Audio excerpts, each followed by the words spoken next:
ne ay révélation la benn ci ay journal yoo daal di ko rek fésal lu toll ci nee na 560 millions yi nga xam ne mi ngi ci compte Lat Diop diggante 2020 ba 2023 te amul dara loo xamante ne nii mun nañ ko ci amul justificatif bu ci am koppari sax ëppoon na loolu tolloog 800 et quelques millions la ñu ci justifié mu des 560 yi nga xam ne kenn justifié wu ko te mi ngi ci compte Lat Diop moom mi nga xam ne moo nekkoon directeur bu LONASE loolu tey naka lañu ko mën a jàppee peut-être moom exclusivité la bi nga xamante ne nii am na ko est-ce que mënul bokk ci mbir yi nga xam ne mën nañ ci ñëwaat topp ko ci moom Lat Diop. waaw selon le journal. Yoor waaye. waaw et selon le journal qui lui aussi tire son contenu d'un rapport que tu n'as pas vu peut-être que yow bi nga gis n'est-ce pas nee na dafa am xaalis bu bees. xam nga fan yii passé déggoon nga ñu ne le procureur de la République dafa def lu ñu tuddee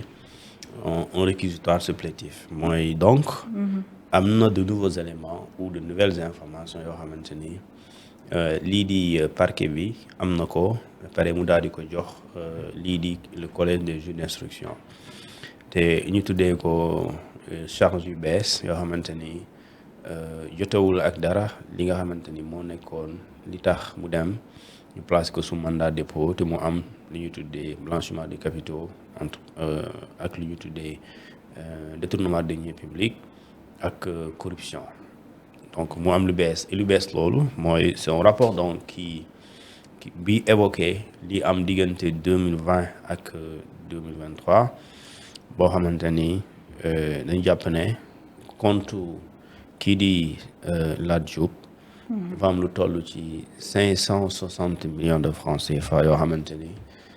justifié ko dafa doon lu jafe ñu fekk ko ci compte bancaire am alors ñu ne loolu am na diggante 2023 2020 et 2023 mooy bu mu nekkee directeur général de la LONASE xam nga direction générale dafay am salaire mooy tey comme ni fi mu Dakar amee salaire mooy tey ñu ne techniciens yi journalistes yi chroniqueurs yi et cetera mais femme de ménage bi soo leen dajalee ñoom ñëpp ñu ngi toll ci 5 millions par mois léegi su dee le boss dafa tijji compte boo xamante ni c'est un compte courant wala compte paiement salaire nit ku ne ñu jox la sa salaire léegi bu fekkente ni boss bi fii daa déclaré par exemple que ne damay fay 5 millions ci salaire bi fii maanaam agent yi fi ne loolu leen di fay mais su demee trésor ñu gis ne du 5 waaye 10 la problème day am te d'après les informations qu'on a c'est un peu comme ça parce que trésor public mooy fay alors ñu ne salaire u LONASE mu ngi toll ci 257 millions 103 195 francs CFA ça c'est le salaire à LONASE mais plus tard on voit que au lieu de 257 millions c'est 3 milliards 660 268 francs CFA alors kon soo bëggee xam différence da ngay def calcul nga xool lu tax léegi loolu mu am écart lu tax mu am gap boobu beneen bi mooy ñu ne revenu foncier yi mu ngi toll ci 19 millions 101 23 francs CFA soo defee le calcul 3 yi ma wax la alors dafay nekk benn somme totale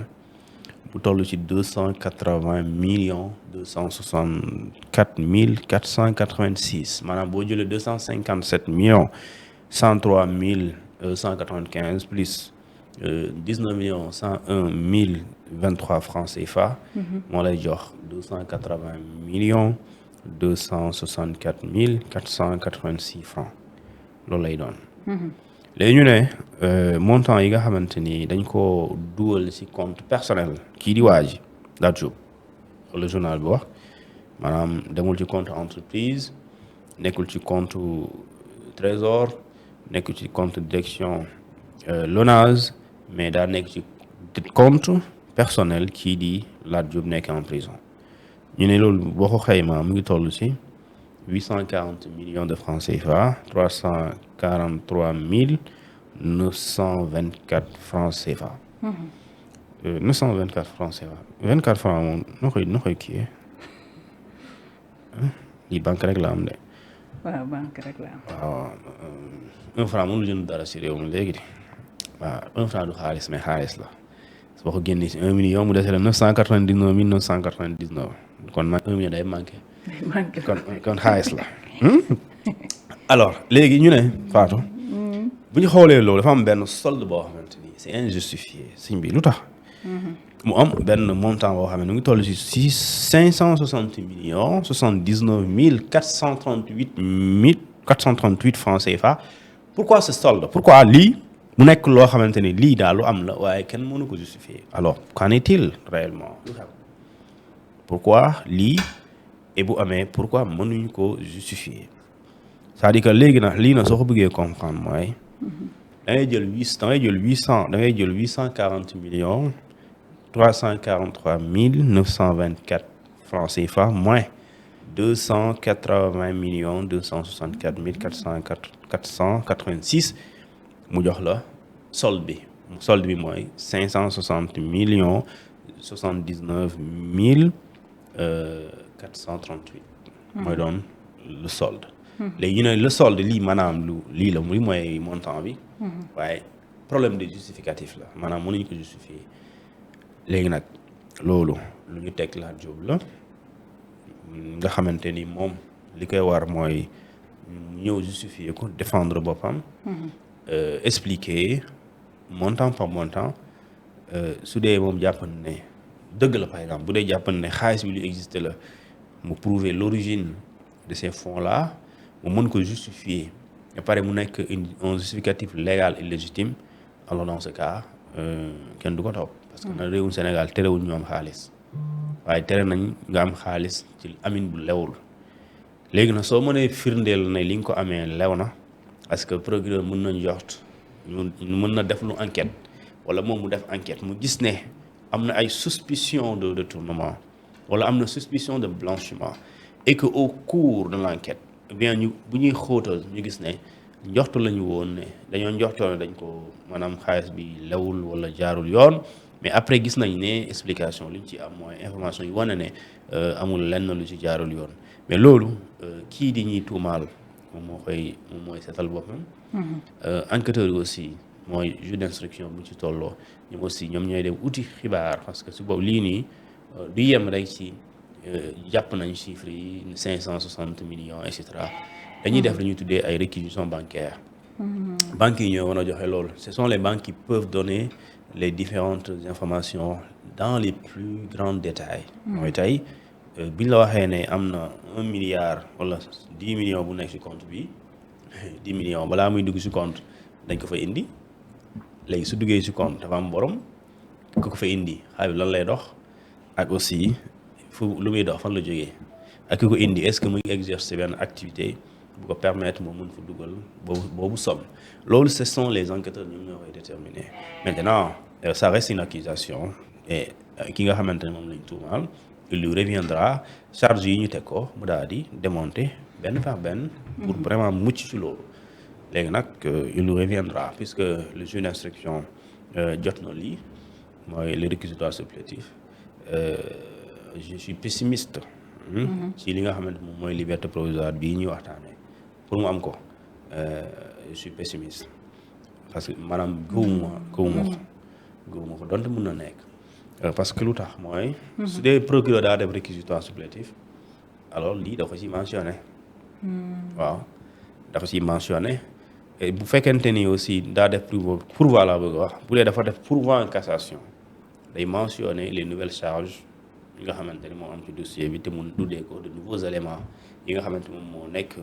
lu ñu rédigé dans le réquisitoire supplétif ba juge d'instruction boobu jot ko léegi nag la Cour suprême n'est pas tenue par ça mais mën na nekk. mais bu dee ay vérification la est-ce que mën na peut-être tënk leen ci dara. amaguñ ci lu leen leer. mooy ñan noonu ba nga xam ne da nga koy toppi jiwaat. que comme kan noonu. Lat Diop waaw.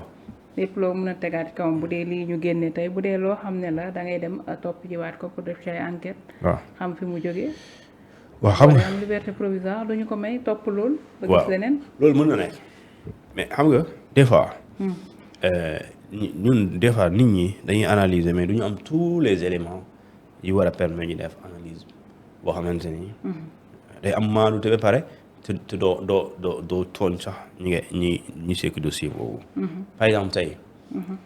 liberté provisoire. c'est-à-dire que lan la ñuy sukkandiku pour jox ko nit si lan parce que liberté provisoire du xaalis bi ngay indi moo tax ñu la koy may par exemple. mën nga indi 1 milliard indil léegi supposons le budget de l'État du Sénégal nga indi ko ci benn bis nga ne man mën naa ko indi mu nekk garantie mën na la bañal liberté provisoire parce que donc pour dire que c'est pas l'argent mooy tax nga am lu ñu tuddee liberté provisoire donc pour dire que la liberté provisoire lu ñu tuddee plutôt caution c'est pas une garantie automatique à une liberté provisoire déedéet mais mun na ci sukkandiku bàyyi la mais bul ko jàppee ne heure boo ko joxee rek bàyyi nañ la du loolu. boo ko weddee da ngay dem Amérique par exemple Puff Daddy le fameux Diddy. kooku teg na ay millions de dollars ci table bi pour mu ñaan ko liberté provisoire ñu bañ. yaa ngi dégg ñu continuer enquête bi di génne ay charges di ko teggi léegi am na ñu koy dese léegi même bu ñu ko tëjee il risque pas la peine bi nga xamante ne boobu moytuwuloon fa lay ci kaso bi lay faatoo buñ ko gracié wul. alors Sénégal aussi c'est un peu ça li nga xamante ni moom mooy liberté provisoire ki nga xamante ni moom mooy reçu dossier mun na la ko may te indiwoo dërëm mun na la ko may te doo doomu diw parce que ñun dañuy jàpp ne ku nekk doomu diw nga war nga am liberté mu yomb donte nag am na ay doomu diw yoo xamante ni. lu ñu amee liberté dafa yomb trop. waaw gis naa fi doomu diw bu rëy bu siw ñu jàppee ko ci trafic drogue international génn na. waaw am na yoo xamante ne ay yamba lañu tuf ñu tëj leen ci kaso yi. am ñoo xam ne ay joint la ñu yor kii cocaïne doomu diw la. ñu bàyyi ko léegi c'est-à-dire doo mënu comprendre loolu en fait loolu nit ñi mënuñ ko comprendre léegi li nga xamante ni mooy ci liberté bi. mën nañ ko téye léegi nag pour ñu bàyyi la mën na bokk bu fekkente ne jàpp nañ ne faits yi ñu lay toppee c'est des faits aussi graves juge procureur mën na tax moom à chaque fois mën na ne lii noonu ànduma ñu bàyyi la. bu jàppee ne aussi yow suñ la bàyyee da ngay dissimuler ay preuves maanaam da ngay réeral firndeel. mën na ne déet ànduma ci bàyyi bi su dee yow da ngay risque peine bi ngay courir maanaam bu dee dañ la daan ñu ne yow yaa ko def peine bu la naru dóor dafa diis mën na sukkandiku ci loolu ne duma la ànduma ci ñu bàyyi la. su jàppee ne aussi suñ la bàyyee am na risque élevé de fuite mën na wax ne aussi duma la bàyyi bëgguma ñu bàyyi la. su jàppee ne aussi da ngay am lu ñu tuddee soustraction à la justice mooy yow buñ la bàyyee dara wóoruñu ne dina la ci jot. loolu mën na tax aussi ne ànduma ci mën na aussi bu jàppee ne ok yow amuloo garantie de représentation devant la justice mooy yow mii buñ la bàyyee amoo fi doom amoo fi bàjjan wala sa jëkkër sa jabar nekku fi sa njaboot nekku fi d'ailleurs sa yow tu n'es pas élu domicile ici wala sa kër sa jàpp gis nañ ne nga ñàkk ko bu Sénégal ñàkk ko moo la du dara si yow parce que yow nekk fi ak ñàkk fii nekk nga yemale dans ce cas aussi mën nañ ne duñ la may liberté provisoire. léegi yii parce que ñoom bu ñu lay may pour liberté provisoire ku dul avocat yi kenn mënul la wax lan la te avocat yi ils ne sont pas tenus ñu wax loolu nekk ci biir parce que yoon moo leen ne yéen code de procédure pénale moo leen ne yéen vous qui concourez ce qu'on appelle à une procédure pénale vous êtes tenu par le secret de l'enquête de l'instruction et par le secret professionnel mooy lii xew ci biir puisque dafa nekk en cours amoo leen pour di ko wax ci biti léegi nag su boobaa doo xam juge bi par la sukkandiku ban élément la sukkandiku pour ne du am ak ban la sukkandiku pour ne day am léegi yow li ngay def rek mooy ngay wax effectivement yii moo mën a am si lañu sukkandiku pour mayaate wala bañaate léegi nag le procureur de la République moom lu mu bëgg la wax mooy ànduma ci léegi le juge de la Cour suprême moom lenn lay xool dafay xool est-ce que décision bii di procureur joxe est-ce que elle est conforme à la légalité est-ce que vraiment tegu na ci yoon le fait que mu bañ ko wala est-ce que c'est pas un abus de pouvoir ou bien un excès et si aujourd'hui tel n'est pas le cas la Cour suprême dafay confirmer le procureur de la République et le procureur général plutôt, et si c'est le contraire aussi daf koy infirmer léegi nag nañ ko xaar. En tout cas, comme je l'ai dit, il y a de nouveaux éléments yoo xamante ne dafay xaw a doy waar daal. léegi nag puisque mënoo leen waxal lu ñu waxagul mais mën nga aussi wax probablement li fa mën a jógee en tout cas bu ñu toppee logique sax sans même nouveaux éléments yi sans nouveaux éléments yi soo toppee logique bi passé rek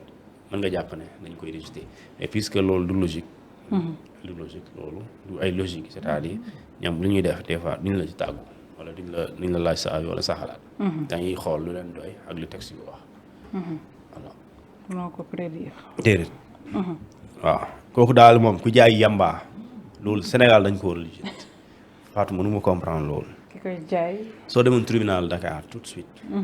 dañuy fay fekk ay nit yoo xamante ne dañ leen jàpp pour détention de chanvre indien. À consommation, à d'usage, à consommation wala pour jaay. yaa ngi dégg. léegi ñooñu soo leen tëjee nga ne ay 2 ans waaye léegi koo xamante ni moom te kooku Sénégalais la kooku mosul génn réew mi. c'est-à-dire amul sax banaan amul ku nekk ci kaw banaan la way kaay ñu jokkalante jaay yamba wala jaay drogue. amu ko de moom si réew mi la ne amaana sax benn booy bi ne si angle koñ bi la xam nga mu ngi yore benn joint xam bu gisee boo xam nga rek booy seen affaire yooyu léegi bu la gisee jox la xam nga jox ko 1000 francs wala 5000 mu dem kooku boo ko jàppee da nga koy tëj ci kaso bi waaye koo xamante ni moom dafa jéggi frontières yi di jottalante ak ay nit nga xamante yeneen réew yi crime la yow léegi jàpp kooku ñu téye ko ay quelques weer après ñu bàyyi ko léegi nga jàpp booy yi nekk si kaso bi loolu c'est-à-dire que loolu la nit ñi mën comprendre te kii ñenn ñi lu ci ëpp doole seen paa yi wala seen yaay dañuy am ay namoon nañ ndomb tànk si réew mi te loolu vraiment loolu dafa am problème les pauvres et les riches dañoo war a tolloo ci kanamu yoon te booy ut ko yërëm sax pauvre da nga war a yërëm voilà waaw parce que pauvre bi sax mën na justifier li ma bëgg a def ñàkk moo tax waaye kii daa am na waaye léegi te dans tous les cas pauvreté comme richesse dara mënul justifier infraction mais bu dee da ngay comprendre le pauvre nga war a comprendre dans ce cas waaw parce que nit dina sàcc yëfi jàmbur pas bonul mais daa xiif waaw xale bu lekk toog 5 jours lekkul mu romb pas jàllo di jaay banaana mu ñëw këf banaana bi di ko lekk kooku da nga koy tëj waroo ko tëj waroo ko dóor koy bàyyi mu lekk bu suur nga ne wax ak moom nga laaj ko lu tax nga jël banaana bi su la waxee damaa ko jël lekk depuis 5 jours non man waroo ko dóor pour sàcc da ngay xool ne kon lu ko sàcc loo moo ko ëpp doole moo tax boo demee ci article 50 du code pénal sénégalais wax na ko mooy nee na dof kenn du ko tëj waaye kenn du tëj koo xamante ne lu tax ñu war ko tëj loolu moo ko ëpp doole